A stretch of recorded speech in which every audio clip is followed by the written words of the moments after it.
Good evening guys, very very good evening. फटाफट मुझे audio video check दे दीजिए। Good evening everyone. Am I audible? Am I visible to all of you?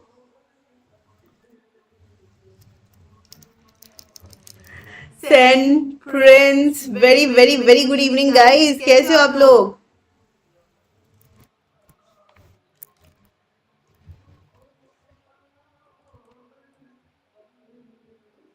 चलिए, बढ़िया बढ़िया।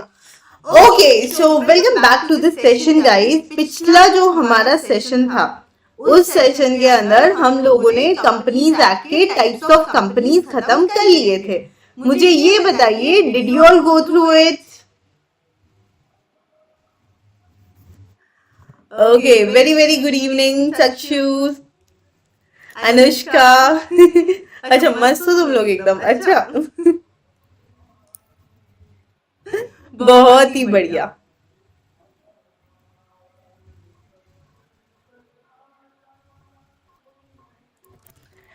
Okay, so you all have revised, no? तो अभी मैं आप लोगों से कुछ भी क्वेश्चन पूछूंगी तो you all will be able to answer those questions, right?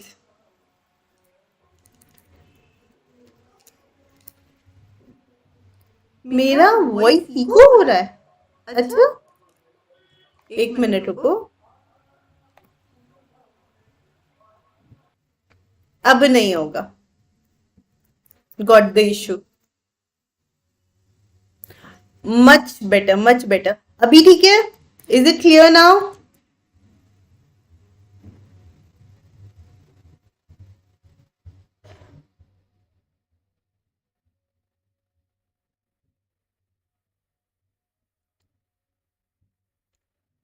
भाई अभी कंफर्म करो, अभी ठीक हुआ?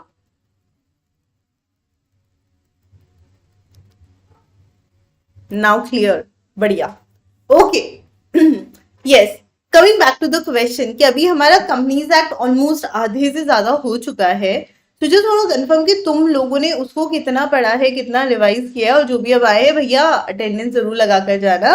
खैर, coming back to this thing कि अगर तुम में से किसी ने ठीक से रिवाइज नहीं भी किया है तो हम अब फटाफट क्या करते हैं, इस सेशन में क्विक रिविजन कर लेते हैं। उससे पहले मैं आप लोगों को बता देती हूँ, ये आपकी बाहुबली टीम, इसमें 4 बजे मिलने आते हैं आप लोगों से निशांत सर, 5 बजे आती हूँ मैं, 6 बजे आते हैं अंशुल सर, और 7 बजे आएंगे Jatin sir for all the 4 subjects of CA foundation.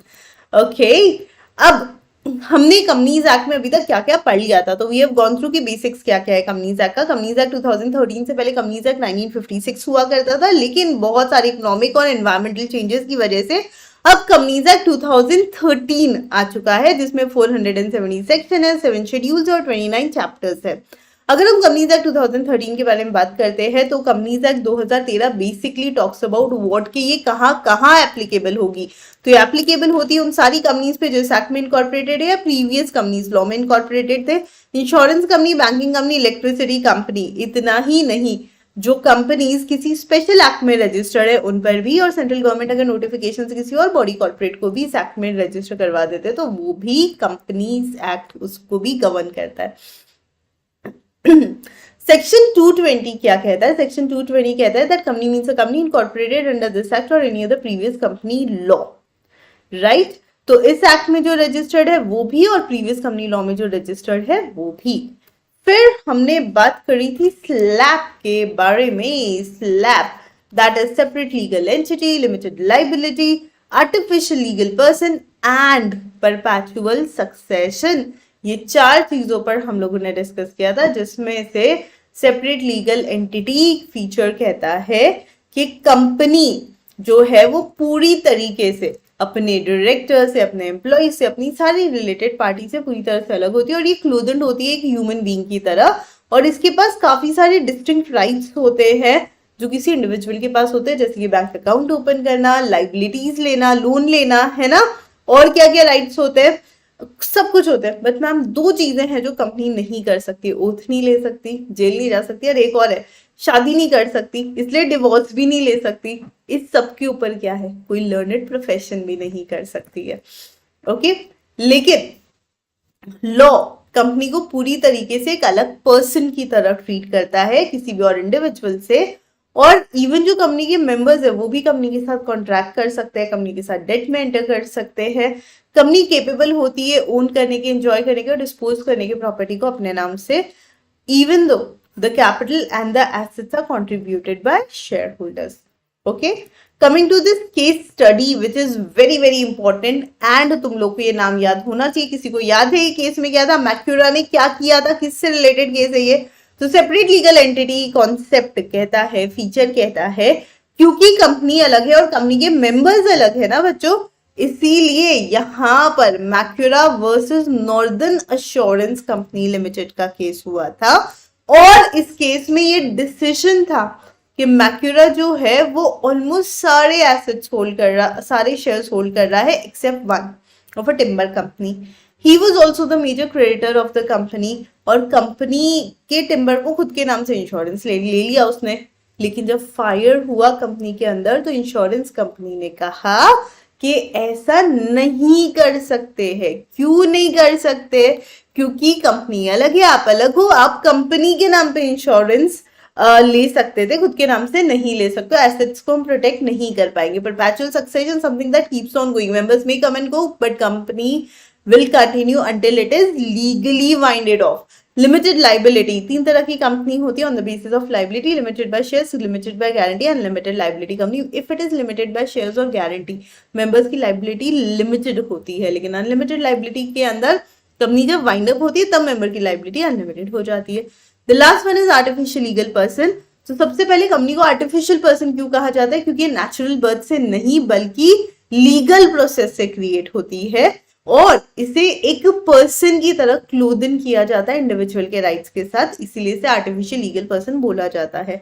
इतना ही नहीं, कंपनी एक सेपरेट लीगल एंटिटी भी है क्योंकि वो खुद के नाम से एसेट्स ओन करती है, बैंक अकाउंट ओपन करती है, लोन रेज कर सकती है, कॉन्ट्रैक्ट करती है, इवन मेंबर्स भी कंपनी के साथ कॉन्ट्रैक्ट कर सकते हैं। लेकिन कंपनी जेल नहीं जा सकती, ओथ नहीं ले सकती, शादी नहीं कर सकती और ना ही कोई लर्नेड प्रोफेशन में एंटर कर सकते हैं। That is why we call it as a legal person. अब ये आर्टिफिशियल पर्सन वर्क कैसे करता है? तो it works by its human agency, that is its directors. Directors cannot control affairs of the company and act as its agency, but they are not the agent of members, they are only the agent of company. That is why we call companies a artificial legal person.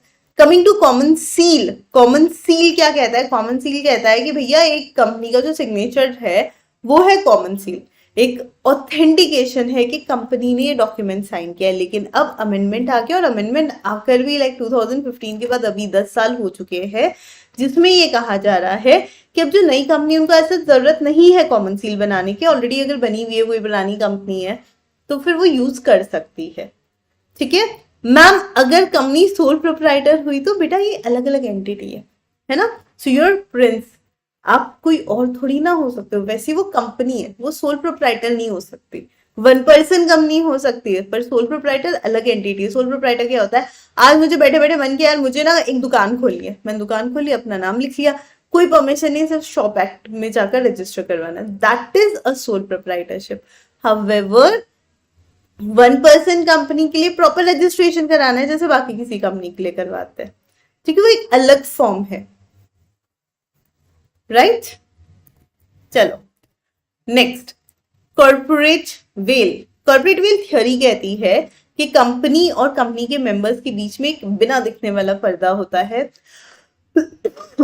और वो बाहर वालों से members को protect कर देता है। कैसे? कंपनी आगे आकर खड़ी हो जाती है मेंबर्स की और कहती है कि यार जो भी डिसीजन है वो हमने लिए हैं, मेंबर्स को कोई लेना देना नहीं है। इसी कॉन्सेप्ट को सपोर्ट करता है सेपरेट लीगल एंटिटी और इसी कॉन्सेप्ट को सपोर्ट करता है सैलमन वर्सेस सैलमन का केस।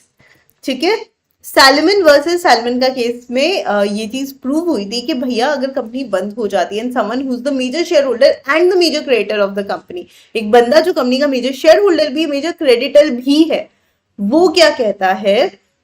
वो कहता है कि यार कंपनी अगर बंद हो गई है और मेरा लोन बाकी और मेरा सिक्योर लोन है तो पहले पेमेंट मेरा ही होगा, आउटसाइड क्रेडिटर्स का नहीं होगा, because as a loan provider मैं वो पैसा मांग रहा हूँ, not as a shareholder. ठीक है, और इस चीज को अग्री किया है हाउस ऑफ लॉर्ड्स ने। और हाउस ऑफ लॉर्ड्स ने एक और चीज बहुत अच्छी बताई कि भाई कुल मिलाकर एक और चीज समझ लो कि कंपनी का अगर कोई पर्सन मेजर शेयर होल्डर है, वही कंपनी का डायरेक्ट एमडी भी है, वही सारे डिसीजन भी लेता है, फिर भी वो और कंपनी अलग अलग है, अनलेस एंड अनटिल कोई बहुत बड़ा घोटाला नहीं किया। प्रिंस, टू योर क्वेश्चन, हो सकता है कुछ और लोगों को भी ये डाउट होंगे, ध्यान से सुनना।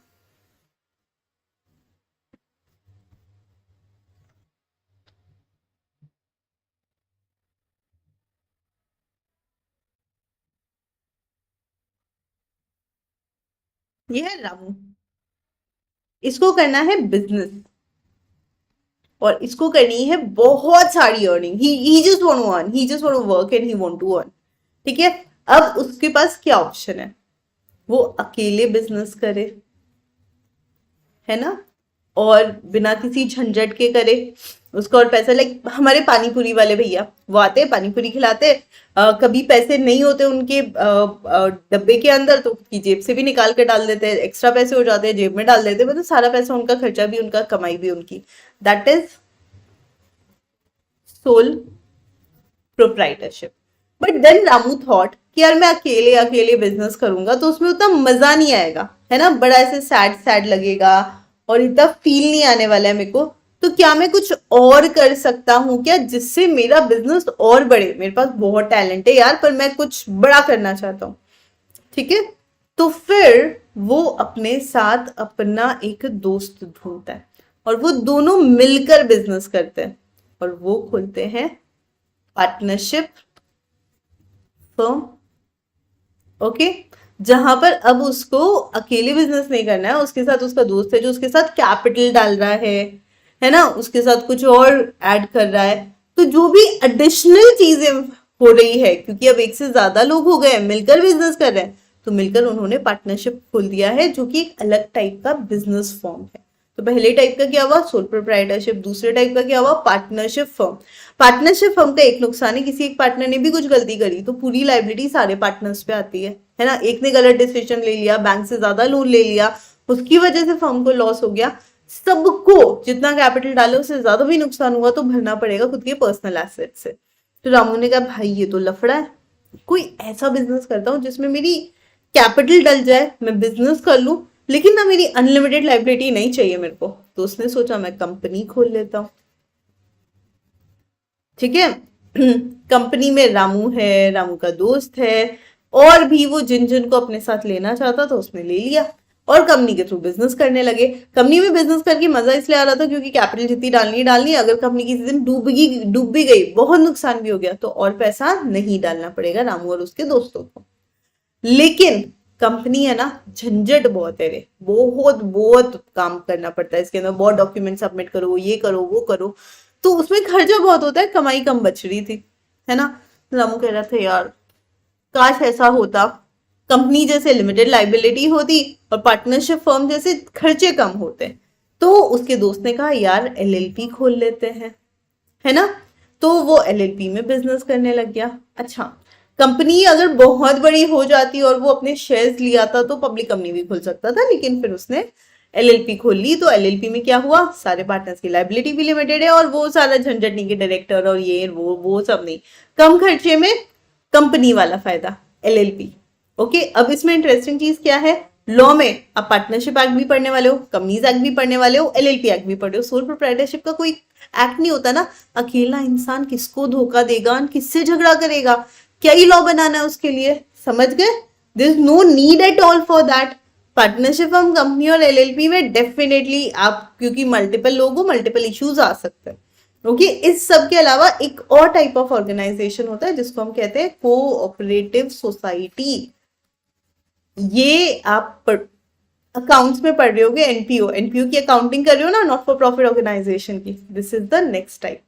ओके, 11th-12th में जो बेसिक अकाउंटिंग सीखी थी ना आपने, cash account, debit to capital, Ram started a business with cash, वो था सोल प्रोप्राइटरशिप। राम और श्याम ने मिलकर बिजनेस चालू किया, पार्टनरशिप। एक कंपनी है जिसका बैलेंस शीट ये दे रखा है, इस साल में ये खर्चे हुए, ये हुआ है, वो हुआ है, और अब आप नया बैलेंस शीट बनाओ, वो है कंपनी, है ना। जो शेयर्स की अकाउंटिंग करते हैं हम लोग, डिबेंचर्स की करते हैं, वो सब कंपनी में आता है। एलएलपी और कंपनी की अकाउंटिंग सिमिलर होती है, इसलिए अकाउंट में कुछ अलग नहीं मिलेगा, लॉ में थोड़ा बहुत चेंज है तो इसलिए उसका एक्ट अलग से पढ़ोगे। और एनपीयू की अकाउंटिंग तो आप देख ही रहे हो, These are different types of organization. Right now we are studying ये वाला, समझ गए? चलो अब हम बात करते हैं कॉर्पोरेट वेल। कॉर्पोरेट वेल कुछ कुछ सिचुएशन है जहां पर उठाई जाती है और देखा जाता है कि यार कंपनी ना अपने पीछे जिन मेंबर्स को छुपा के बैठी है वो है कौन, वो एक्चुअली में मेंबर्स सही है और कंपनी ईमानदारी से चला रही है, कुछ गड़बड़ है। सो पहला रीजन जिसकी वजह से हम कॉर्पोरेट वेल को लिफ्ट करके कंपनी के पीछे के मेंबर्स को आइडेंटिफाई कर सकते हैं, that is to determine the character of the company to find out whether it is को एनिमी और friend. Daimler Company Limited versus Continental Tyre and Rubber का केस, जहां पर ये चीज फाइंड आउट करी गई। So if the public interest is not likely to be jeopardy, the court may not be willing to crack the corporate shell. Public का interest अगर खतरे में है तो लफड़ा है। कोर्ट अब यहाँ पर कॉर्पोरेट शेल को तोड़कर देखेगा और देखेगा कौन है उसके पीछे गड़बड़ी करने वाला इंसान। ओके, सो कोई भी natural person, a company does not have mind और कॉन्साइंसेस, कंपनी के दोस्त या दुश्मन भी नहीं हो सकते हैं, लेकिन कुछ कुछ केसेस में दो कंट्रीज के आपस में दुश्मन हो सकते हैं और अगर वो दोनों आपस वॉर सिचुएशन में है तो उस केस में कॉर्पोरेट वेल लिफ्ट करके देखा जा सकता है कहीं दुश्मन देश की तो कंपनी नहीं है, जैसा कि Daimler Company Limited versus Continental Tyre में हुआ था। दूसरा रीजन कॉर्पोरेट वेल लिफ्ट करने का, भैया सरकार की ही इनकम बंद कर रहे हो कंपनी खोल के, दैट इज डेनिशा मैनेजी पैटेट ने जो किया, मल्टीपल कंपनीज बना दी और वो कंपनीज क्या कर रही थी, एजेंट की तरह उन्हीं का डिविडेंड और इंटरेस्ट कलेक्ट करके इनको ही लोन दे रही थी और उससे इनकम खत्म हो गई कंपनी की और उससे टैक्स बच गया डेनिशा मैनेजी पैटेट का, है ना। तो वो दिखावा था, ये नहीं चलेगा। Number 3, to avoid legal obligation, company ने अपनी ही होली ओन सब्सिडरी को अपना इन्वेस्टमेंट ट्रांसफर कर दिया ताकि रिटर्न ना दिखे और बेचारे वर्कर्स का जो बोनस देते वो ना देना पड़े। तो वर्कर्स ने क्या किया, कंपनी के अगेंस्ट केस कर दिया। इसलिए इस केस का नाम क्या है, workmen employed in associate rubber industries limited. Workers जो वहां पर जॉब पे थे उन्होंने किसके अगेंस्ट केस किया, कंपनी के against. Formation of subsidiaries to act as an agent, या फिर हमने एक सब्सिडरी बनाई है वो हमारे एजेंट की तरह काम करे।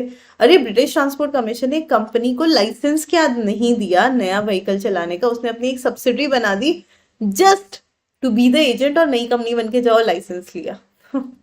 वाह, है ना, जैसे भंडारे का खाना है, देख मेरे को एक प्लेट मिल गया, अब तू जा अब तेरे को एक प्लेट मिलेगा, वैसा नहीं होता। Next, Gilford motor company versus Horne, जो कि रीजन था यहाँ पे कॉर्पोरेट वेल लिफ्ट करने का, फ्रॉड या इम्प्रॉपर कंडक्ट या लॉ को तोड़ना। भैया हॉर्ने के साथ कॉन्ट्रैक्ट में थी कंपनी कि तुम कोई भी कॉम्पिटिटिव बिजनेस नहीं कर सकते, लेकिन फिर भी उसने अपनी वाइफ दोस्त के नाम पे कॉम्पिटिटिव बिजनेस कर लिया, लॉ को डिफीट कर दिया, यहाँ गड़बड़ है। Okay, so these are the 5 cases. Now coming to the different types of company, ध्यान से सुनना। कंपनीज के टोटल 18 टाइप्स होते हैं, जिसमें से सबसे पहले है on the basis of liability, limited by shares, limited by guarantee and unlimited liability company. Company जो लिमिटेड बाय शेयर्स होती है उसमें मेंबर्स की लाइबिलिटी कितनी होगी, जितना अनपेड अमाउंट ऑफ शेयर्स, उससे ज्यादा आप कभी मेंबर्स से नहीं मांग सकते हो। लिमिटेड बाय गारंटी में गारंटर्स कितना पे करेंगे, जितना की अमाउंट उन्हें लगता है टू बी पेड है ना, जो भी उन्होंने प्रॉमिस किया था कि कंपनी बंद होगी तो हम इतना एडिशनल पे कर देंगे, बस उतना ही। एंड अनलिमिटेड लाइबिलिटी कंपनी एक ऐसी कंपनी जहां पे मेंबर्स की लाइबिलिटी अनलिमिटेड होती है, लेकिन कंपनी के बंद होने के बाद चलती कंपनी में कभी भी मेंबर्स से आप कितना भी नहीं मंगवा सकते हो। देन 1 पर्सन कंपनी एक ऐसी कंपनी जहां पे एक single person, sole person company का मेंबर है और ये जो सिंगल पर्सन है ये कंपनी को स्टार्ट कर सकता है, प्रॉफिट मोटिव से कंपनी खोलता है और ये पर्सन इंडियन सिटीजन होना कंपलसरी है, इंडिविजुअल होना कंपलसरी है, ठीक है। ये पर्सन अपने अलावा एक और पर्सन का नाम ऐड करवाएगा कभी भी कंपनी के अंदर, और वो एडिशन इसलिए होता है so that the new person can also be the nominee of the company, ताकि अगर जो हमारा मेन मेंबर है उसको कभी कुछ हो गया तो उसके जाने के बाद या उसकी तबीयत खराब है तब तक कौन कंपनी संभालेगा। कभी भी उसका नाम विड्रॉ किया जा सकता है, वो खुद अपना कंसेंट भी कभी भी विड्रॉ कर सकता है। ओके, देन कोई भी पर्सन एक से ज्यादा 1 पर्सन कंपनी नहीं ओपन कर सकता है। माइनर नॉर्मली ना तो नॉमिनी बन सकता है ना ही मेंबर बन सकता है 1 पर्सन कंपनी का। सेक्शन 8 कंपनी क्या होती है, सेक्शन 8 कंपनी वो होती है जो प्रॉफिट मोटिव से नहीं बनती है, याद है ना, मैंने पढ़ाया था आप लोगों को। तो ये कभी भी कन्वर्ट नहीं हो सकती है 1% कंपनी सेक्शन 8 कंपनी में, क्योंकि यहाँ तो प्रॉफिट मोटिव मेन है। ओके, सो 1% कंपनी में अगर किसी ने कुछ भी डिफॉल्ट किया तो 10,000 का पेनल्टी लगेगा और डेली 1,000 रुपए का पेनल्टी ऐड होता रहेगा जब तक डिफॉल्ट कंटिन्यू रहेगा। So it is a 1 member company, private company in the nature, encourage करती है एंटरप्रेन्योरशिप और कॉर्पोरेटाइजेशन को, प्रोसीजरल रिक्वायरमेंट को सिंप्लीफाई करती है, सेपरेट लीगल एंटिटी है और ये भी लिमिटेड लाइबिलिटी वाली कंपनी है। नेक्स्ट, प्राइवेट कंपनी, एक ऐसी कंपनी जिसके आर्टिकल्स ऑफ एसोसिएशन में 3 रिस्ट्रिक्शन है। यार साथ साथ में लिखते चलो, फील आएगा आप लोगों को रिवाइज हो रहा है। सो शेयर्स का ट्रांसफरेबिलिटी रिस्ट्रिक्टेड है।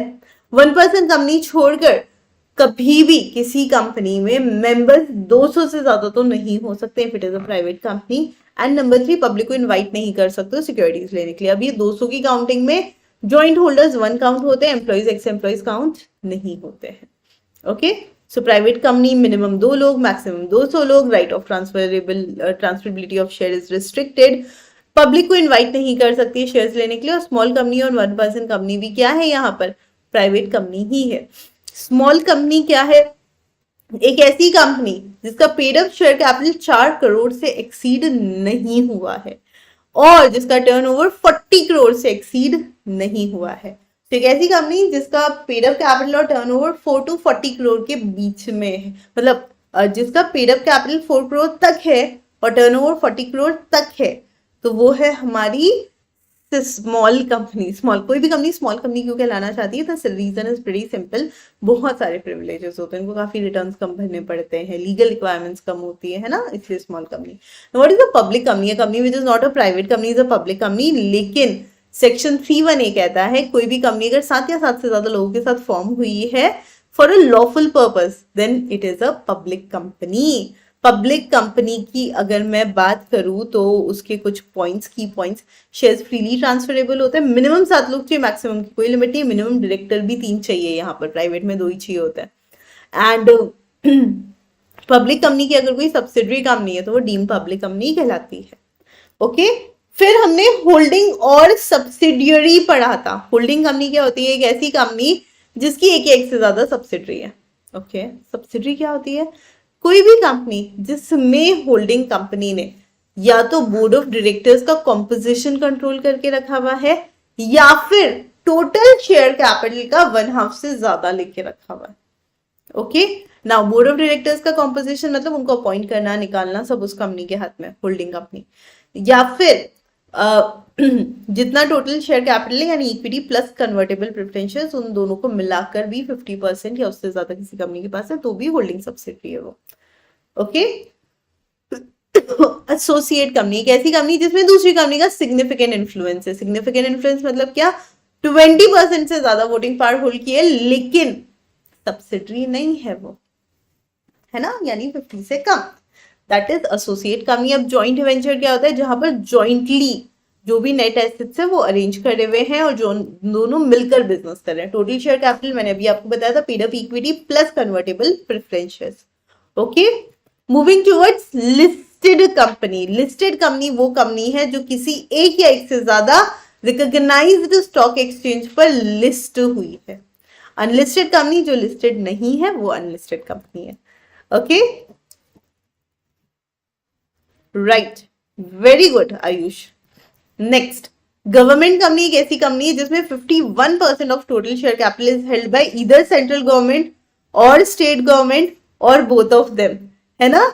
तो सेंट्रल गवर्नमेंट के पास कितना है? या तो उनके पास ही 51% है या फिर स्टेट गवर्नमेंट है उनके पास 51% है या फिर एक के पास मान लो 20, एक के पास 33 है, दोनों का मिलाकर 51 हो गया। हाँ जी, ये भी क्या होगा? Deemed government company. इतना ही नहीं, ए लिमिटेड अगर एक गवर्नमेंट कंपनी है जो कि सी लिमिटेड की होल्डिंग कंपनी है तो सी लिमिटेड भी डीम्ड गवर्नमेंट कंपनी कहलाएगी, क्योंकि यहां क्या लिखा हुआ है? अगर कोई सब्सिडरी कंपनी है किसी गवर्नमेंट कंपनी की तो वो भी डीम्ड गवर्नमेंट कंपनी ही है। यहां तक समझ में आ रहा है ना? At least 51% of total paid up capital या तो सेंट्रल गवर्नमेंट या स्टेट गवर्नमेंट या दोनों के पास मिलकर है, और subsidiary of government company is also a deemed government company. Coming to foreign company, now what company is known as foreign company? So any company or body corporate incorporated outside India, है ना, India के बाहर बनी है, लेकिन उसका India में भी प्लेस ऑफ बिजनेस है, चाहे इलेक्ट्रॉनिकली है या फिर फिजिकली है, पर इंडिया में भी बिजनेस है, तो वो फॉरेन कंपनी है। फिर मैंने आपको सेक्शन 8 कंपनी के बारे में बताया था, बीसीसीआई, देन श्री महिला उद्योग, काफी सारे एग्जांपल्स दिए थे मैंने। तो एक ऐसी कंपनी जिसका पर्पस प्रॉफिट कमाना नहीं है, अपने ऑब्जेक्टिव को प्रमोट करना है। तो it could be charitable objective of commerce, art, science, sports, education, research, social welfare, religion, charity, protection of environment, ये कोई भी ऑब्जेक्टिव हो सकता है, any of these objective can happen, है ना। और जो प्रोहिबिट करता है डिविडेंड के पेमेंट को, राइट। सो सेक्शन 8 कंपनीज का कुछ example, they are all not for profit companies. Now section 8 companies को रजिस्टर होना पड़ता है कंपनीज एक्ट में, लेकिन उनको गवर्नमेंट से एक special registration certificate kind of मिलता है, जो वो चेक करते हैं कि भैया सब सही है, तो सेक्शन 8 का सर्टिफिकेट देता है। तो जैसे ही उनको रजिस्ट्रेशन सर्टिफिकेट मिल जाता है, उसके बाद में, या इनकॉर्पोरेशन सर्टिफिकेट मिल जाता है, उसके बाद में वो अपने नाम के आगे लिमिटेड या प्राइवेट लिमिटेड नहीं लगाती है। क्या लगाती है आगे बताऊंगी। देन रजिस्ट्रार को जैसी एप्लीकेशन आती है कि ये ऑर्गेनाइजेशन है जो सेक्शन 8 कंपनी बनना चाहती है, तो उसको सब चीजें चेक करनी पड़ेगी। देन रजिस्ट्रेशन के बाद कंपनीज को काफी प्रिविलेजेस मिलते हैं किसी भी और कंपनी के रेस्पेक्ट में। सेंट्रल गवर्नमेंट जिसने लाइसेंस दिया है सेक्शन 8 कंपनी का, वो लाइसेंस रिवोक भी कर सकते हैं, अगर उनको कभी भी ऐसा लगता है कि भैया जो हमने लाइसेंस दे दिया उसमें गड़बड़ है, या पब्लिक इंटरेस्ट के अगेंस्ट जाकर ये लोग काम कर रहे हैं, अच्छा काम तो कर ही नहीं रहे, तो वो लाइसेंस वापस ले लेंगे और कह देंगे नाम के पीछे लिमिटेड या प्राइवेट लिमिटेड लगा लो, या फिर कंपनी को किसी और कंपनी के साथ अमालगमेट कर देंगे, सिमिलर जो काम करती है उसके साथ। लेकिन कोई भी ऐसा डिसीजन लेने से पहले वो रिटर्न नोटिस देंगे उस कंपनी को, और अपॉर्चुनिटी ऑफ बीइंग हर्ड भी देंगे। ओके, नेक्स्ट,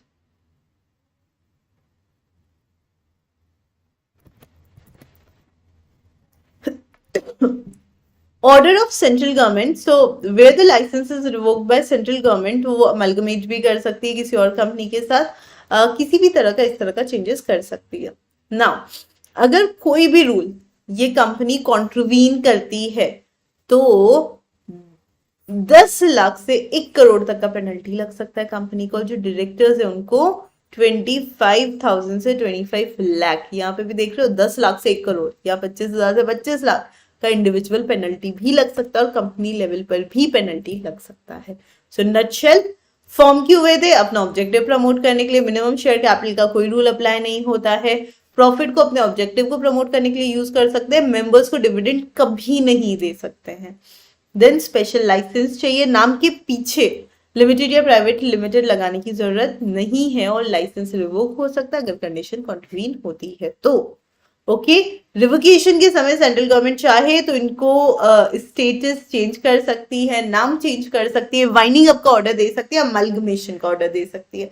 इन कंपनीज को कभी भी अगर जनरल मीटिंग बुलानी है तो 14 डेज के नोटिस से भी काम हो जाएगा, 21 दिन तक वेट करने की जरूरत नहीं है। इन कंपनीज पे मिनिमम डायरेक्टर्स वाला रूल नहीं लगता, इन कंपनीज पे इंडिपेंडेंट डायरेक्टर्स वाला रूल नहीं लगता, इनको रेम्यूनरेशन कमेटी, नॉमिनेशन कमेटी जैसी कमेटीज बैठाने की जरूरत नहीं है। पार्टनरशिप फर्म भी सेक्शन 8 कंपनी की मेंबर बन सकती है। ओके, ये सब कुछ हो गया था। आज हमें स्टार्ट करना था, जितना मुझे याद है, डोमेन कंपनी से। Am I correct? यस,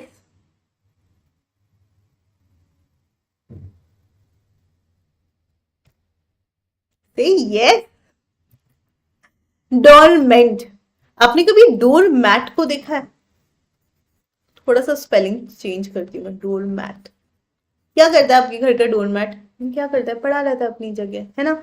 अगर जरूरत पड़ती है तो हम उसको यूज कर लेते हैं, पाव पोंछ लेते हैं, कभी कभार उसकी सफाई हो जाती है, बाकी तो बेचारा पड़ा ही रहता है अपनी जगह। बस ये डोरमेंट कंपनी भी वैसी है। ओके, ध्यान से सुनना।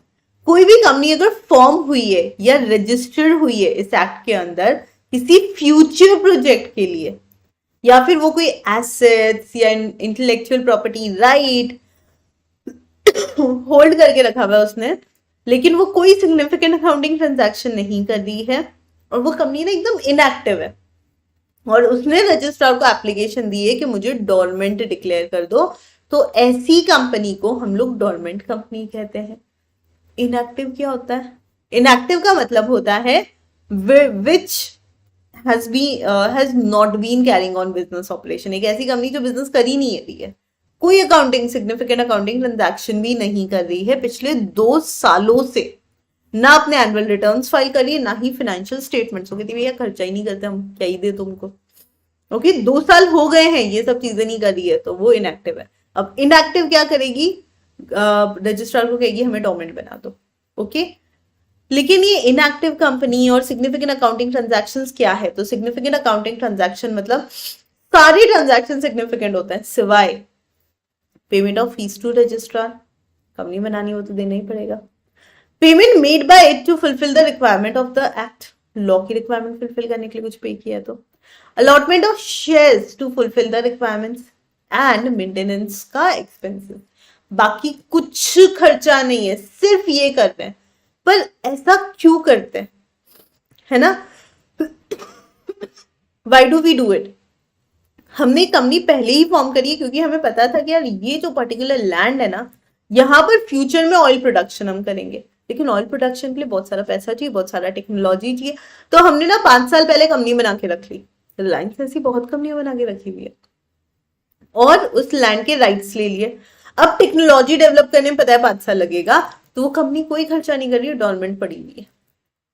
समझ गए? उन कंपनीज को डॉर्मेंट डिक्लेयर कर दिया गया है क्योंकि वो कोई सिग्निफिकेंट अकाउंटिंग ट्रांजैक्शन नहीं करती है, और 2 साल हो गए उस बात को। तो अब उसकी कंप्लाइंस एकदम कम हो जाएगी, एकदम कम। नहीं तो कंपनी को हर साल बहुत चीजें सबमिट करनी पड़ती है, उस कंपनी को कुछ नहीं सबमिट करना। Nidhi company, you know this word Nidhi, what does it means? Nidhi का मतलब होता है गॉडेस लक्ष्मी। सो माँ लक्ष्मी जो होती है वो क्या करती है? धन की बारिश करती है, राइट? वही कंसेप्ट है यहाँ भी। सो ये कंपनी अपने मेंबर्स के अंदर एक हैबिट डालती है, वो है कॉस्ट कटिंग। खर्चे कम करो, खर्चे कम करो, खर्चे कम करो। और ये जो इसके मेंबर्स होते हैं ना, they are like small farmers और दोज पीपल, तो वो अपने खर्चे थोड़े से कम करते हैं और थोड़े पैसे बचा लेते हैं। जो वो पैसे बचाते हैं वो इस कंपनी में आके डिपॉजिट कराते हैं।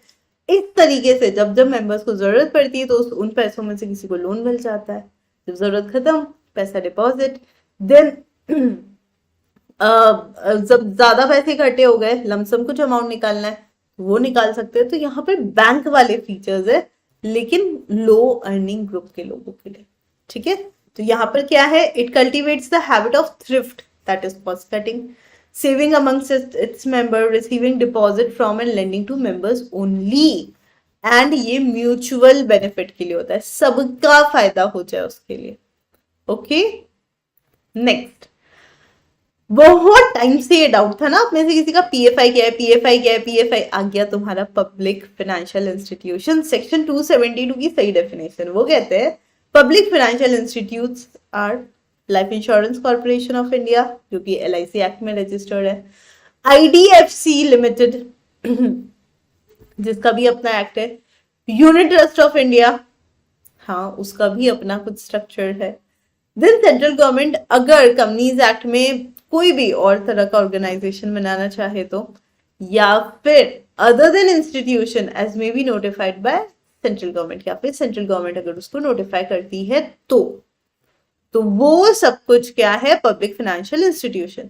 पब्लिक फाइनेंशियल इंस्टीट्यूशन कहता है कि no institution shall be so notified unless it has been establish. जब तक वो एस्टैब्लिश नहीं होता है तब तक नोटिफाई नहीं होगा, और कॉन्स्टिट्यूटेड अंडर एनी सेंट्रल और state act. Number 2, not less than 51% of the paid up share capital is held or controlled by central government or any state government. Minimum कितना है? 51%, उससे ज्यादा हो सकता है, हाँ। ठीक है,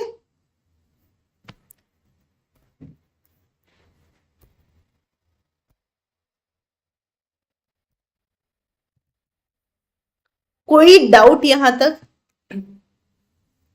जी जी सर, ये आया था जनवरी 25 में।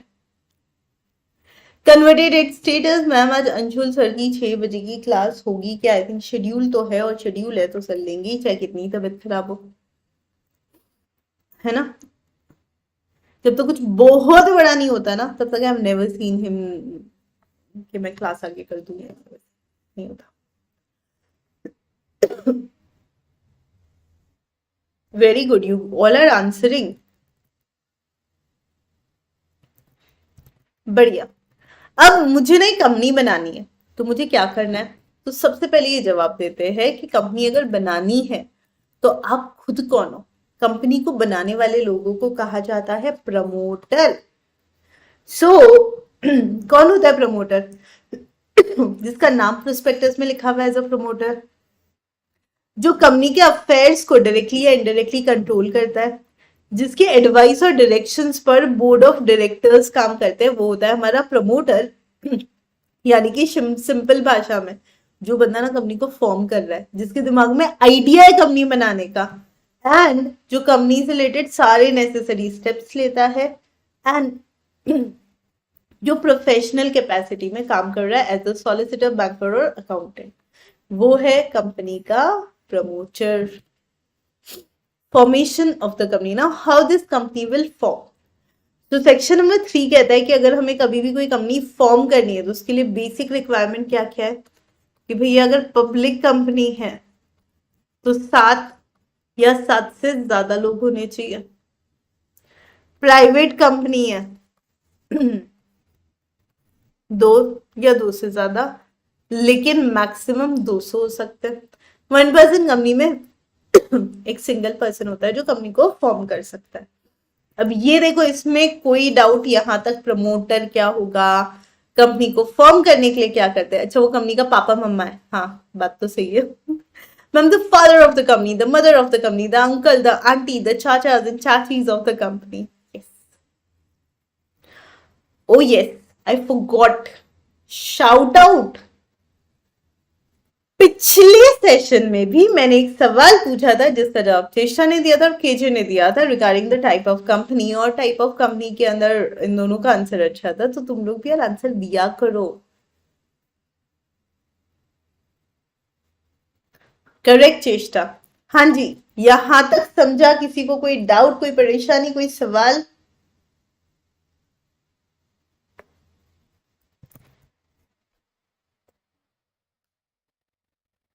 जी, बैंकर्स, चार्टर्ड अकाउंटेंट्स, एलएलपीज, जिन्होंने कंपनी फॉर्म करने में हेल्प करी, none of them will be considered as promoter, क्योंकि वो तो अपना काम कर रहे थे, फीस ले रहे थे, उनको प्रमोटर बनने का कोई शौक नहीं था।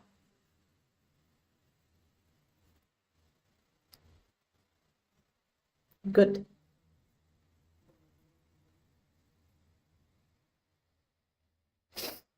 कोई डाउट यहां तक?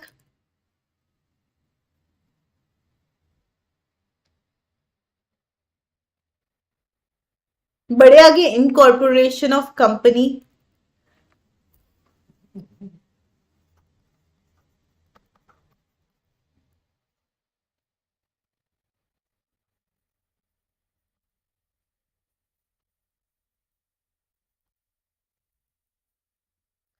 7 नंबर काफी लोगों का काफी लकी नंबर होता है।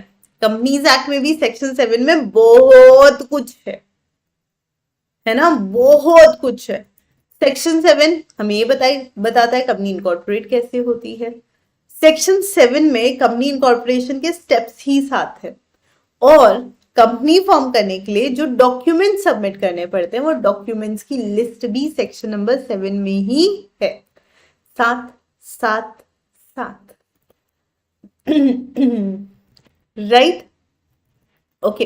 एक और इंटरेस्टिंग चीज, तुम लोग रिलेट जब कर पाओगे तब ठीक है। सेक्शन नंबर 7 बताता है कंपनी कैसे बनती है, और सेक्शन 8 बताता है कंपनी फॉर चैरिटेबल ऑर्गेनाइजेशन या कंपनी नॉट फॉर प्रॉफिट अगर है तो वो किस तरीके से फॉर्म होगी और वो कैसे डील करेगी, है ना रिलेटेड दोनों। 7 और 8, 7 8। Yes, no there are very few students who think about it कि ओह 7 मतलब इनकॉर्पोरेशन, 8 भी तो इनकॉर्पोरेशन है, लेकिन सेक्शन 8 वाली कंपनीज जो कि किसी स्पेसिफिक पर्पस की वजह से बनी है। ओके, चलो अब मुझे बताओ, इनकॉर्पोरेशन के स्टेप्स आज करोगे या आज थक गए हो, कल करोगे, बोलो यार. I have seen lot of students are very worried regarding the syllabus completion. If you are my student, it is my worry कि मैं तुम्हारा सिलेबस कितना जल्दी खत्म करती हूँ. तुम लोग को चिंता करने की जरूरत नहीं है. Do not worry at all, we are there, है ना. व्हेन वी सेड कि तुम्हारा सिलेबस खत्म होगा तो होगा, 100% होगा, हम कराएंगे. ठीक है, मैंने आप लोगों को डेडलाइन भी दी है, कब तक करेंगे हम लोग. मैक्सिमम 15 अप्रैल से पहले पहले हमारा सिलेबस खत्म हो जाएगा, सारे एक्ट खत्म हो जाएंगे. तब जरूरत पड़ेगी तो will gonna have some extra classes, no why not.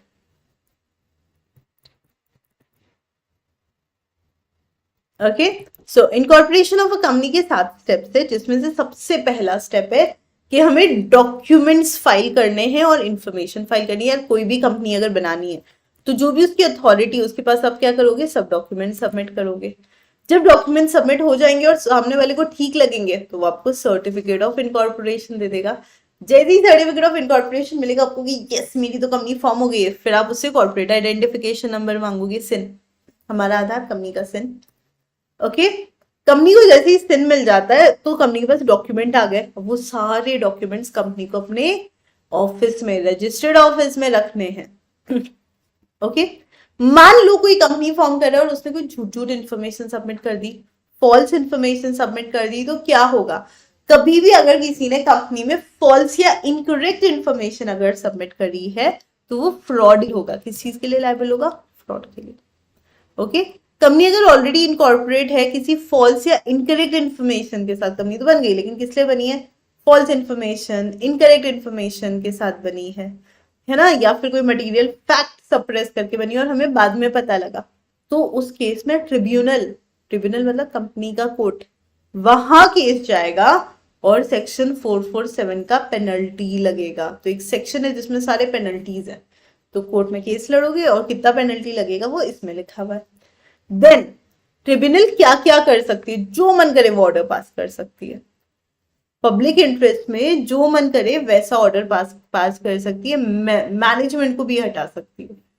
Okay, members के लाइबिलिटी को अनलिमिटेड कर सकती है और कंपनी का नाम हटा सकती है अपने रजिस्टर ऑफ कंपनीज में से. कंपनी को बंद करने का ऑर्डर दे सकती है, जो ठीक लगता है ना वो कर सकता है. लेकिन ऐसा कोई भी ऑर्डर पास करने से पहले सुनवाई का मौका यानी अपॉर्चुनिटी ऑफ बीइंग हर्ड देना पड़ेगा. ओके, और कंपनी किस तरह के ट्रांजैक्शन कर रही है और कितने लोगों को नुकसान होगा अगर ये कंपनी बंद कर दी, वो सारी चीजें भी देखनी पड़ेगी. ठीक है, देखो यार बहुत बड़ा है इनकॉर्पोरेशन, और मेरा एक चीज मानना है, इनकॉर्पोरेशन पढ़ते पढ़ते याद हो जाना चाहिए, लेकिन याद करने जितना समय आज है ही नहीं हमारे पास. वाई 6 बजे तुम्हारा क्लास है, क्योंकि बाद में क्लास है और अभी बहुत लेट हो गया तो तुम लोग को 5-10 मिनट का भी ब्रेक नहीं मिलेगा. और चेंज है like practical theory you know, तो उसके लिए जगना पड़ेगा थोड़ा सा. ओके, तो पूरा डिटेल में हम इनकॉर्पोरेशन प्रोसेस कल करेंगे. आज मैंने बेसिक बता दिया तुमको. Okay, so tomorrow we are going to begin with that. दोस्तों के साथ शेयर कर देना, इस सेशन का लिंक शेयर कर देना हर जगह. वीडियो को लाइक जरूर करना और कमेंट करके बताना मजा तो आ रहा है ना, है ना, उतना तो कमेंट कर सकते हो. बाकी का नेक्स्ट क्लास में कुछ और.